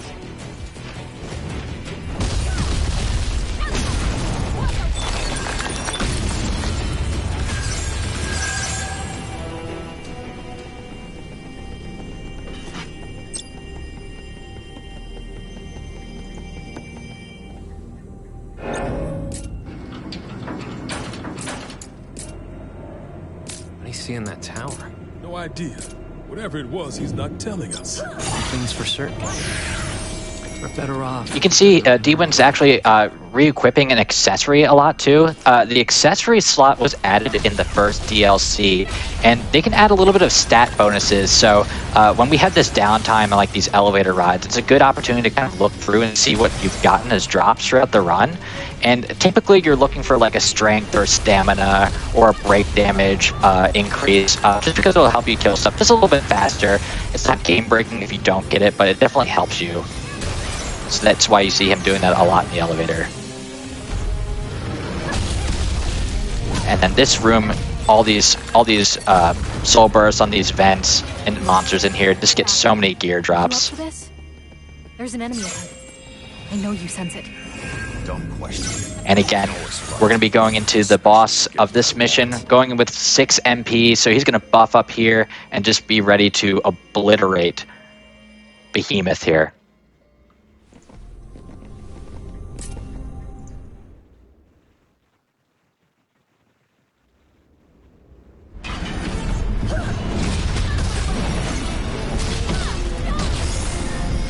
A rush opening is not what you usually want. You have to dodge it a little bit. Not too big of a deal.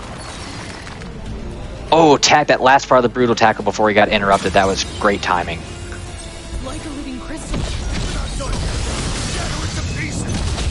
Alright, and then the Behemoth transforms into the Dragon King. But we don't care. Just brutal tackle him anyways. He's dead.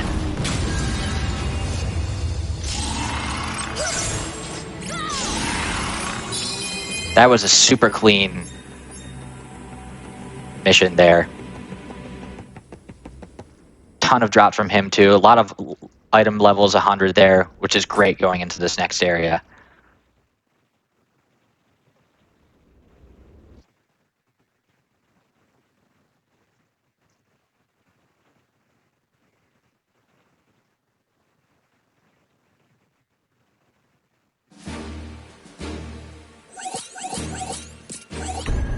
We are getting towards the end of the run here. We've got 3 more missions, including this one, and then we're going to be pretty much done the game.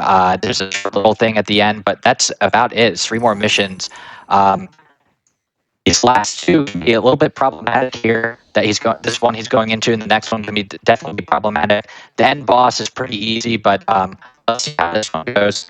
Terra Tortura. Going to be running around.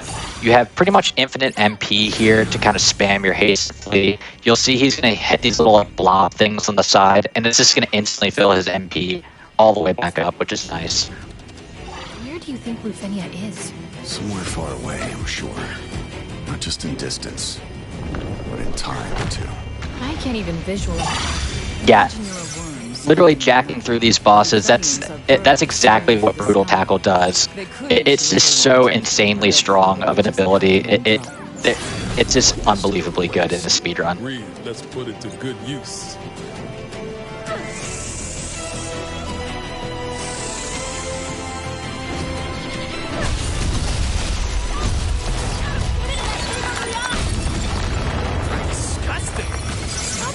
Yeah, the haste flee combination too, it just makes you go so fast throughout these missions. I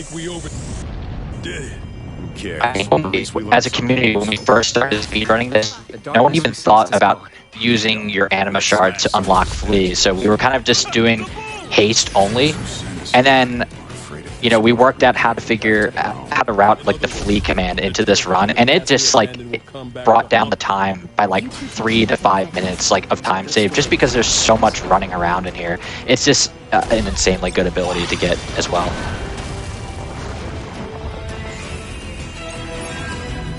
Yes, this is indeed Floating Continent from FF6.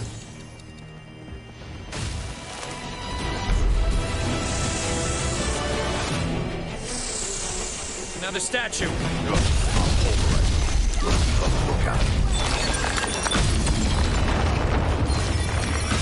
Another statue down. Next. Yeah, let's go. Is everyone still with us? By my count, yeah, we're good. So how many statues left? Just one.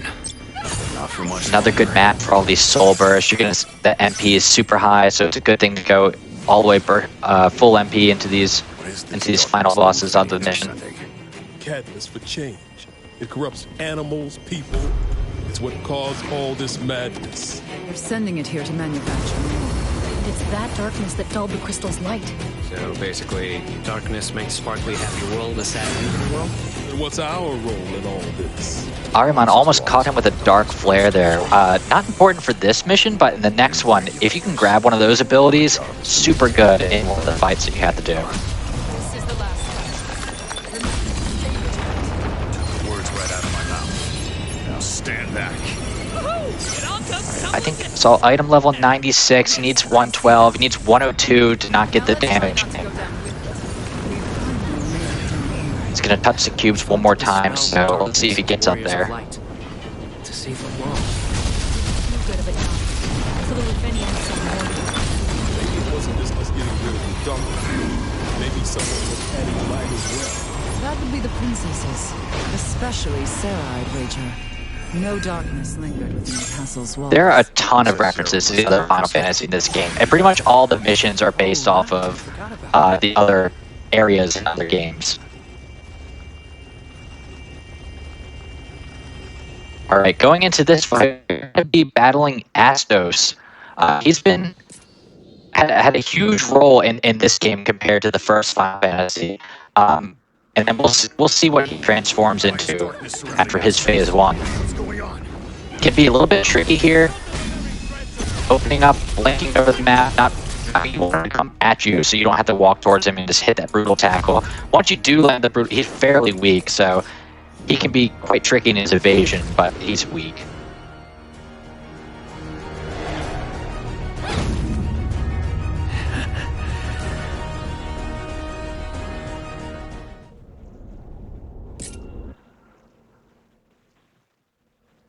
All right, with the cutscene skip here, he's going to turn into Ultima Weapon, and Ultima Weapon can be a little tricky. He has a lot of abilities that can knock you out, break you completely, debuff you, so you want to make sure that you hit him cleanly. Looks like he's getting a pretty clean fight so far.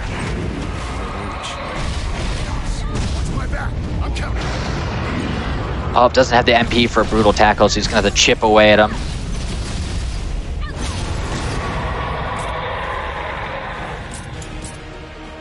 There we go. Landed the Cyclone Strike at the end. Cyclone Rush, excuse me. Pretty clean Astos and Ultima Weapon there. Little hiccup with the Seal of Blood on phase 2, but he got through that pretty clean.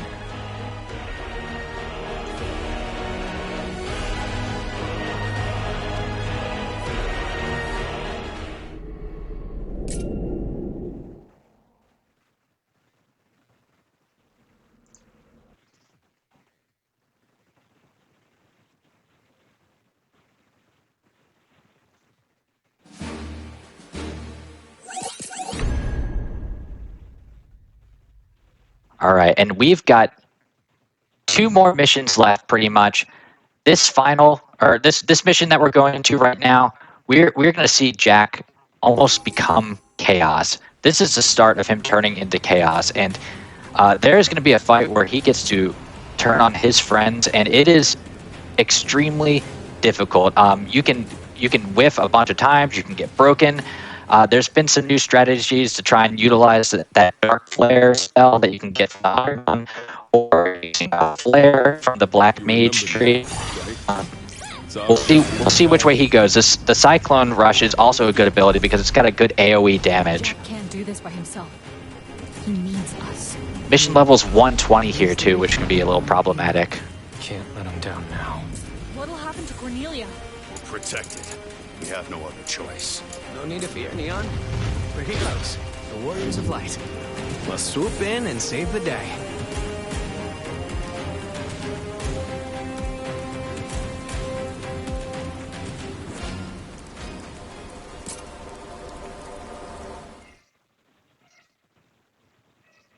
Yeah, I saw him. He made the switch to the Black Mage, so I think he's going to go in with the Flare strategy.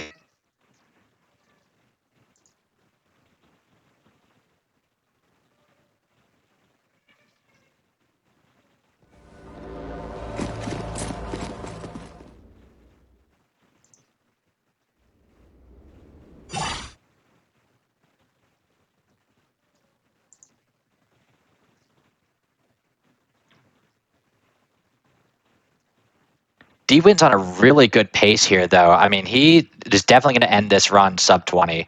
I'm guessing probably like a 150, 152 range might be his final time.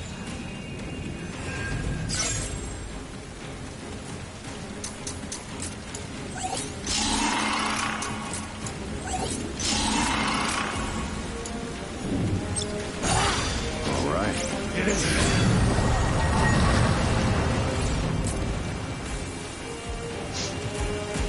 All right, he just ran past the Ahriman there. You can get that Dark Flare spell, but unfortunately he didn't cast it. There's nothing you can really do to like get him to do it. If you cast it, it's good thing to steal, but if it doesn't, just keep on running. It's not worth waiting around for it.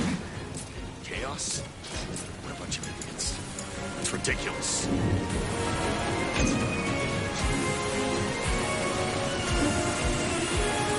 This is the one. Yeah, see, he tried there, just couldn't get it though.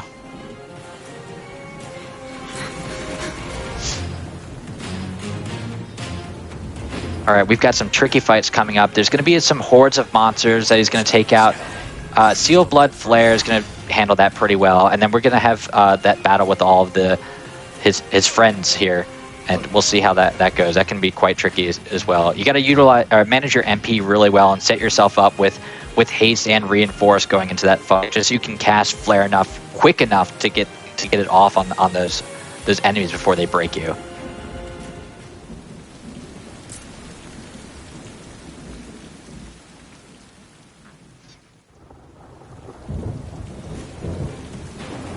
Going to wind up the Flare here on the Ogre, and hopefully it can catch everything in it.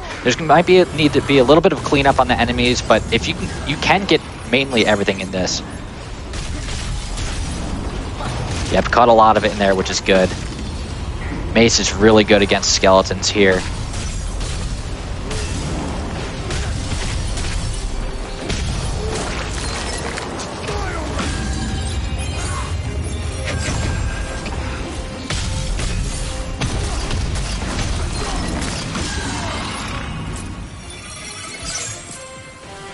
All right.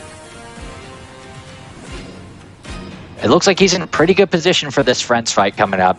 I think I saw 4 MP bars. I didn't quite catch his buff. But he should be able to get these flares off pretty quick.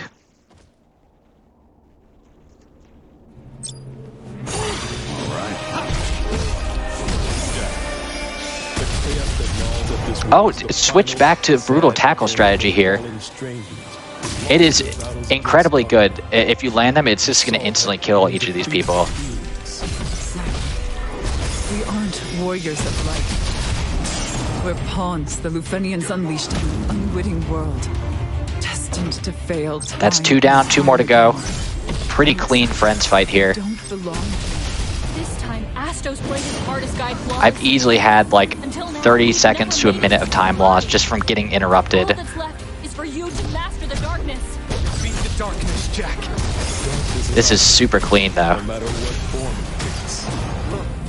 How could I? I think he might be on PB pace. I'm not sure if he is or not, but he might be on PB pace. You can do it, Jack.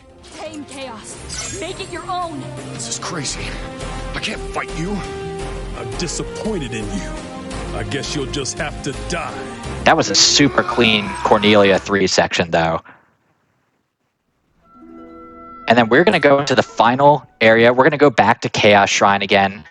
And you're going to see that Jack is going to be like inundated with like this darkness around him. So he's going to have unlimited MP to spam throughout this area.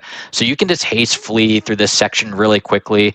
And then we're going to get to the final area and confront Darkness manifest himself to become Chaos.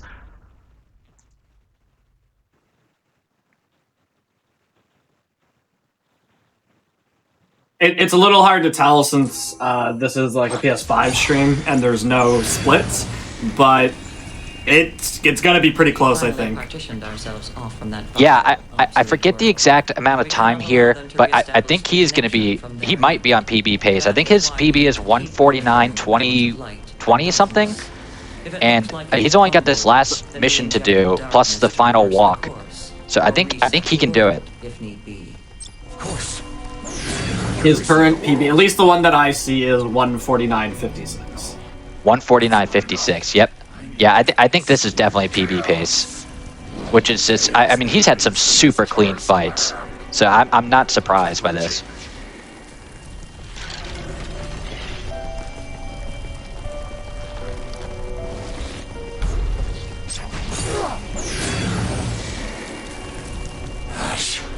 Yeah, you see that purple bar in the middle is the indication that he's like kind of becoming Chaos, and this is kind of like an ability you would get like post game when you unlock the cyclic warrior job. You can unlock this Chaos Bringer spell instead of using Lightbringer, which lets you kind of spam stuff without having to use MP.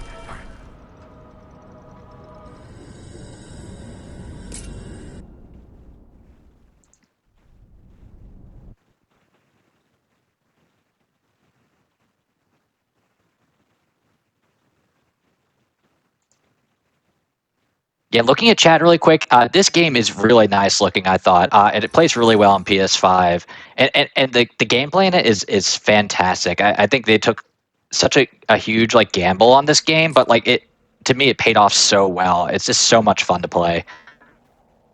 Time for a change.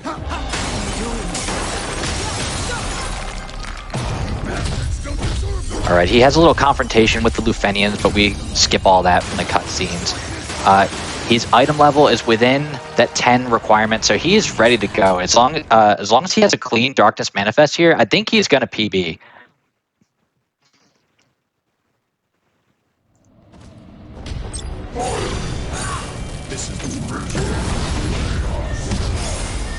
He can give you a little trouble with some of his abilities, especially in Phase 2, but looks like he's going to Phase 1.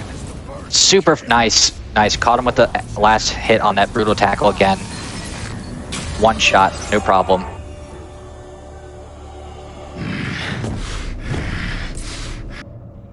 All right, Phase 2. This is the last thing that he needs to do. And then this is GG. He's got the MP. He's ready to go. That ability can be a little problematic, but he got through it. Nice. GG. Good job. Is that time? That is not time quite yet. There's this is just the final fight. The only thing left to do is just to walk towards the door and do his little strut. So then that will be time. It's about a minute and 15 from here. Gonna be real close.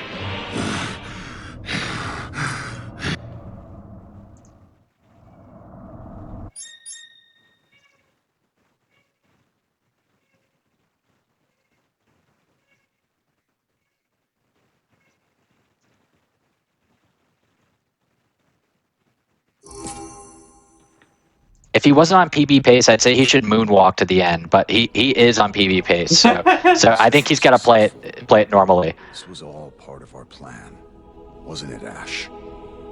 And that's all there is left to this run. He's just going to walk through a couple of doors, and he's going to reclaim the throne of darkness for himself, and he is Chaos now. And this kind of sets up the intro into the original Final Fantasy. So, and obviously we missed out a lot of the lore because we skip all the cutscenes, but. It's a great game, a lot of fun, and hopefully you enjoyed watching it. D-Wins did an excellent run, so many kudos to him. Let those bastards use it as their plaything. Those of you who love Cornelia, Yeah, I think he's... Yeah, never give Oh, up. go ahead. it's been a fantastic run. The warriors of light will come one day.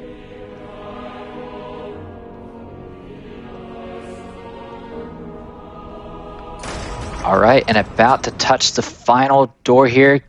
GG D-Wins. Excellent run, excellent run. So many good recoveries from some tricky fights, and overall really clean. That was a great run.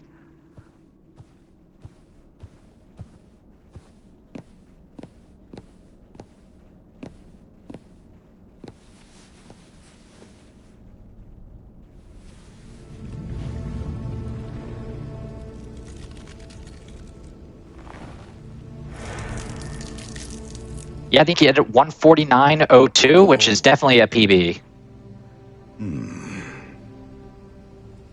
Don't you think it's a little dark in here? We're storing it all here for now. It's still about 2,000 years before the reign of our friend, the king. Looks like it was a 149.06. 06, all right. We wove the threads of darkness. Still, to pull you that's back definitely a through PB, time. though. That was a great run. Lufenia's tentacles can't reach us here.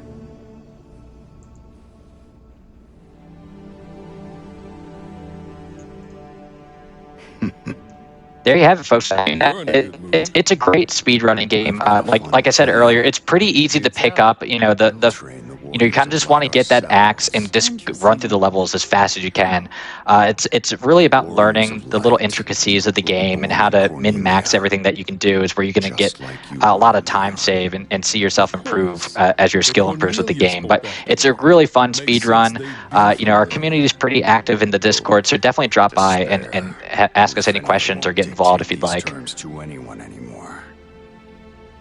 I've been wondering, when did you all start scheming to turn me into chaos? He's good. Better than good. Only Jack can fight like that. Glad to see he's back. Speedruns. There we Took go. long enough. What? I will be dropping a link to the Speedrun Discord in chat. Awesome. But then So if anybody is interested, they can go. It was They can go touch and take a go look there and for a enter. while. We'd have never figured it out without those hints Great. Astos Yeah, and I gave just us. got a message from Dio and said it sounds like he lost all of his audio, so I'm not sure if he'll be able to give Kudos post-game to the commentary or not. mastermind behind it all. Mastermind. Might just have to reconnect. Astos, I want you to be my accomplice. There we go. Is my voice back? Now, Oh, there he is. Next time. Lovely. Well, GG D-Wins, well played, and congrats on the PB. May the crystals bless yeah, more 5 seconds. Sorry, plus or minus 5 seconds. That's really good for a marathon run. Yeah. So, very happy with that display. And I greatly appreciate the accessibility that the GDQ staff provided for me. Kudos to you guys. You've never even let me touch it before. I hope my showcase was relatively fast. Some advice once. this was a great run, yeah. You've got to be critical Awesome. if you want to change. Final DLC is coming out in less than a month, so I will be playing that as well when it comes out. And looking forward to the next run coming up. Crazy? Thanks again. Perhaps, but it's only the Yeah, thank you so much for being on and giving this amazing speedrun. I mean, a PB in a marathon setting is always amazing and impressive, so good job. Yeah, Thank you overall, so it much was for this incredible display. quite a solid attempt, I would say. Oh, I won't stand a chance. But the Lord of Chaos Unless you might. two have anything else Maybe I you'd should change like to say, jobs. we'll go to a break. Then the warriors of I light. am all good here, so let's Yeah, keep thanks the for having GDQ us. hotfix going. There Yeah, were thanks for having us, and Happy New Year, Yeah. everyone.